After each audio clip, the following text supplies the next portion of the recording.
I, of course, would be cheering and rooting for my Oregon Ducks, but they're 21-point favorites in this game. And even if Colorado loses, I apologize to my Ducks faithful. They're not going to be the story. Colorado is still going to be the story. And I don't know if there are any haters left or doubters left about Deion, but it's just not going anywhere. So I have to maybe warn people that even if this is the first loss for Colorado this season, the Deion story, the Colorado Buffalo story will continue. Well, do they beat USC in this scenario? Doesn't matter. If they beat USC, okay, say they lose both these games. I think you are underestimating the attention span on how low it is of America. They will move on so fast. Yes, Deion will have sticking power, and it'll still be a big story. But, I mean, we're not talking about 3 weeks in a row of Fox Big Game and noon and game day every other week. That they need to win for, I think. I think that'll be a big story. The other thing, too, is it's September, and college football schedule has been so embarrassingly bad. Even Urban Meyer has a right to get on his soapbox. So what happens when other real teams start playing other real teams? So you have ranked games. Well, you have the that final, this weekend. You have this finally this weekend, right? Yep. For the first time all season. But I'm saying when you get in October, November, you're going to have the Heisman race. You're going to have the race for the Final Four. There's been nothing else to talk about in college football at all. It can't last like that. There's going to be other teams, right? There will be other teams, but I think there's a couple things that keeps this Colorado story at the very top. First of all, this to me is actually not a media-driven story. Fans are just as much into Colorado as proven by the massive rating that happened in a non-primetime slot, at least on the East Coast, maybe a little East Coast bias, whatever. But that broke through. I do not think that this is just a media thing. I think it's a fan thing. Number two, Shedeur is in the Heisman race. Okay. He's going to continue to be in the Heisman race. First of all, I don't think, as much as, again, I love my Ducks this year, I don't think that Oregon's defense is going to make him look particularly bad, and I know USC's defense isn't going to make him look particularly bad. So I still think he's going to keep up numbers, even if they lose.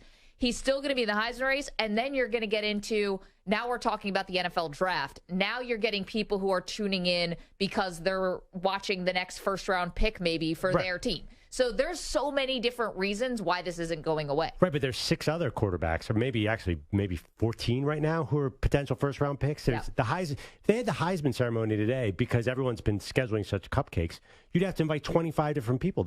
How many quarterbacks have 14 touchdowns and 1 pick? Yeah. And 400 yards a game. I mean, look at Dilly Gabriel in Oklahoma. Look at Quinn Ewers. Look at Drake May. You could go...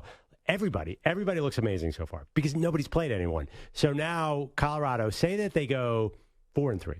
Do you really think the hype is going to be like it is at 3-0? It's impossible. I think people are counting on the wins. I don't think people realize the impact it's going to have if they lose both these games. I just don't think the madness can continue because right now it feels like madness. And I don't mean that as an insult. I mean, it's just like it's one of those sports stories that is all engulfing. There's no way they could keep this energy up unless they win. I still think the energy is there.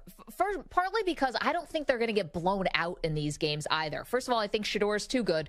I think the offense is too good. The question is for Colorado, can the defense get a stop? I mean, Oregon's offense is incredible. They're like the second highest, in terms of average points per game. They're second in the country. Who have they played against? Well, nobody yet, but a lot of teams haven't played anyone yet. And they won 81-7. It's called sheer dominance. That's what it's called. Go Ducks. But I'm just saying I don't think that they're going to get blown out. The problem is that their defense right now is not where the offense is for Colorado. And Travis Hunter being out also hurts. So I know it's just one guy, but clearly he's the best defensive player that they have. So I don't think they're going to get blown out, which means they're going to stay right there. And again, I know that we talk about, it's on this network and it's getting this rating. I think your average casual sports fan is very into this Deion thing. And the other part is now Deion's going to start getting in the NFL hiring cycles. Right. I was just reading a story about that in The Athletic today where 7 out of 10, again, unnamed NFL executives believe that Deion is going to be asked to interview for NFL coaching jobs this upcoming cycle. Okay, but if they say they lose both these games, do you really think it's going to be the same? I do. Win or lose, there's no difference. I think they're just the same. I think this is a rocket ship story. Wow. I think it is a rocket ship story, but the rocket ship will go a lot. If they win these games, the rocket ship will be in deep space. But if I think it'll just sort of hover around the upper atmosphere. Yeah. I mean, the other thing too is like at a certain point, aren't the top teams? If Colorado loses, they won't be a top 20 team anymore.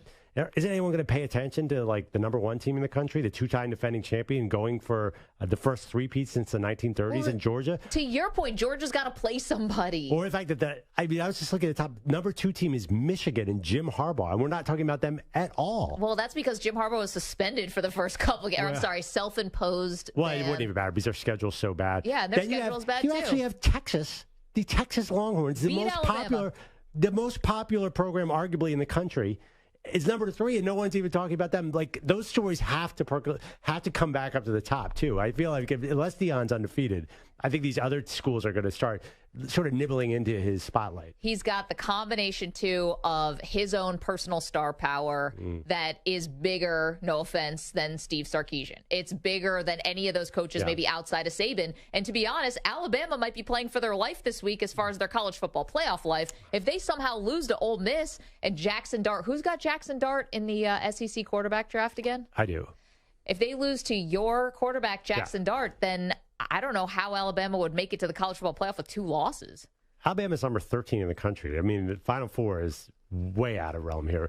There's so much going on this season. I just feel, I mean, we could have the first repeat Heisman winner since Archie Griffin and Caleb Williams. Do you honestly think that game day is not going to go to his last game because they're going to watch a 4-3 Colorado? Again, I don't think this is just a media story. I think this is a fan story. No, game day. Well, yeah, I'm saying game day, but yeah, game day is going where the fans are. So, like, I'm saying, like, that's a good measurement of hype, wouldn't you say? Or yeah, but they already went to Colorado, so there's another part of that too. Okay. I really want to revisit this. And who knows what's actually going to happen, because I think evaluating Colorado is next to impossible. As our guest Sean King said yesterday, it's like Vegas is just guessing with these lines, purely guessing. If they lose both these games, I really want to hear you on Monday saying the story is just as red hot as it was before the 2 losses. Well, I'm saving my Deion glasses. There's no way. I mean, that's a reality. Part of the story is the fact that they're 3-0. 855-212-4CBS, 855-212-4227. We know we got a lot of Oregon fans listening to us. We know we've got people who are very interested in Colorado right now. So what side of this do you come down on? I honestly think that the game's obviously much bigger for Oregon. You can't lose this game. My Ducks. Can't lose it. And I wonder if they're feeling that. Well, nobody can lose to Colorado because you'll have everybody piling on you, right? Well, just that, and also where you want to go, which is college football playoff, you can't lose this game. Yeah, I mean, listen, there's a lot going on. Oregon, yes, you can't lose this game, but you also can't lose to Washington and Utah. Well, of course, yes. You can't lose any of these games. The first of many. It is so funny, and this is a little off topic, but the Pac-12 being so awesome this year and the year that Deion is there, this is like a perfect storm, and then it's all going to go away. It's a fizzle out. Yeah, it's funny. Oregon is just, they happen to be in the Deion game here. I honestly, like, nobody's talking about the Ducks right now. I love my Ducks too, just like you do. No. Nobody's tuning in. On the bandwagon now. I've been an Oregon fan forever.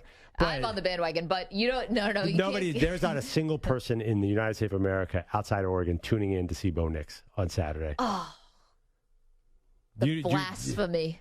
Do you disagree with that? I am, and I live outside of Oregon. You're tuning in for Bo Nix? Of course. I tune in every week for Bo Nix. I'm a Ducks fan. If you watch all 3 games?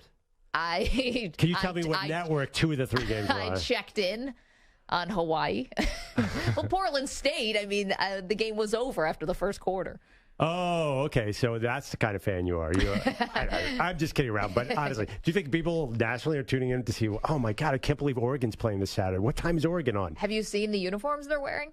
How awesome those look? Whatever, they're like light refracting or something? No, they're heat. Like they're turning different colors as they heat up the cleats. Very cool. Yeah, okay. Foot heat. Everyone loves a hot foot. Quack, quack. Am I crazy here? You guys think that Colorado can lose these 2 games and it's still going to be the Deion show 24/7? I feel like I'm in the majority here. Maggie thinks it'll stick. Should we poll question? Yeah, Sam? This got to be a poll question, Mike. Yeah, I think I'm kind of like half in, half out, kind of what you were saying. If they lose 2 close games and it's OT or last second or 3 points or whatever. I think that the hype still has the chance, but it's going to lose some of its momentum for sure.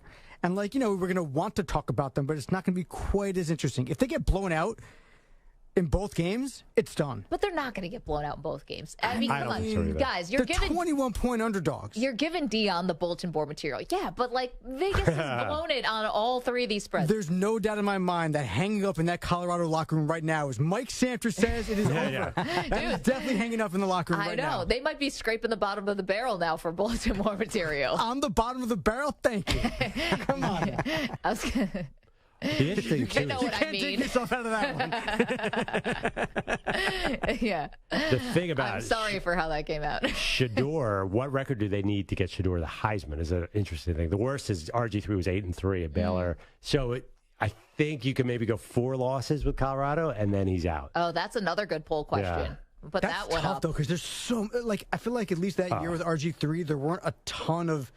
This year, it feels like there's 12 quarterbacks who could be in the running for the Heisman. Because Plus of the COVID year, in part because of the COVID year, there's so many guys who stayed. I mean, it's going to be... Marvin Harrison is going to be in that conversation. There's so many guys that are going to be up there. There's at least 20 right now, I would say. Also, the Ohio State offense hasn't looked amazing. Their defense has looked really good. So let's see how it does against Notre Dame. 855-212-4CBS. Yes. That's the other thing. If Notre Dame beats Ohio State, get ready for that bandwagon to heat up. And that will challenge the Colorado hype if Colorado loses. Well, there's a Notre Dame, once that gets going, it's like the Dallas Cowboys. It's there's fans all over the country. They're not.